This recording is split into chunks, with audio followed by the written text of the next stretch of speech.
కాశికా విశ్వేశు కలశ వీరారెడ్డి రత్నాంబరంబులేరాయడిచ్చు రంభగూడె తెనుంగురాయ రాహుత్తుండు కస్తూరికే రాజు ప్రస్తుతింతు స్వర్గస్థుడయ్యే విసన మంత్రి మరి హేమ పాత్రాన్నమెవ్వని పంక్తి కలదు కైలాసగిరి బండె మైలార విభుడేగి దినవెత్సమేరాజు దీర్పగలడు భాస్కరుడు మున్నె దేవుని పాలి కరిగే కలియుగంబునయిక ఉండ కష్టమనుచు దివిజక వివరుగుండియల్ దిగ్గురనగా అరుగుచున్నాడు శ్రీనాథుడమరపురికి అరుగుచున్నాడు శ్రీనాథుడమరపురికి.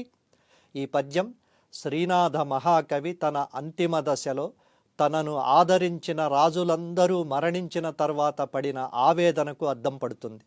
ఈ చాటువు ద్వారా ఆయన తన దీనస్థితిని తెలుపుతూ ఇక ఈ కలియుగంలో ఉండలేక దివికేగుతున్నానని సెలవు తీసుకున్నాడు. నన్ను ఆదరించిన వేమారెడ్డి కుమారుడు వీరారెడ్డి కాశీ విశ్వేశ్వరుడిలో కలిసిపోయాడు, అంటే మరణించాడు. ఇకపై నాకు విలువైన రత్నాలు పొదిగిన వస్త్రాలనిచ్చే రాజెవరున్నారు? సాటిలేని వీరుడు తెలుగు రాయలైన దేవరాయలు స్వర్గంలో రంభను కలిశాడు, అంటే మరణించాడు. ఇప్పుడు నాకు నాణ్యమైన కస్తూరిని ఇచ్చి గౌరవించే రాజెవరు? భోజన ప్రియుడైన విస్సన మంత్రి స్వర్గస్థుడయ్యాడు. ఇప్పుడు నాకు బంగారు పాత్రల్లో భోజనం వడ్డించేవాళ్ళెవరు? ఎక్కడున్నారు? మైలార విభుడు కైలాసగిరికి వెళ్ళిపోయాడు, అంటే మరణించాడు. ఇప్పుడు నా రోజువారీ ఖర్చులు తీర్చే రాజు ఇంకెవరు? నాకు సమకాలీకుడైన మంత్రి భాస్కరుడు ముందే దేవుడి చెంతకు చేరిపోయాడు. ఈ కలియుగంలో నా కష్టాలు తీర్చే రాజులెవరూ లేరు. ఇక్కడ ఉండడం చాలా కష్టం.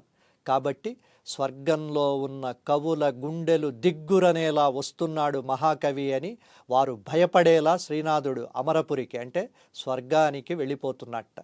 శ్రీనాథుడు తన వైభవాన్ని, ఆ వైభవానికి కారణమైన రాజులను గుర్తు చేసుకుంటూ ప్రస్తుత దారిద్ర్యాన్ని భరించలేక మరణమే శరణమని భావించి చెప్పిన పద్యమిది.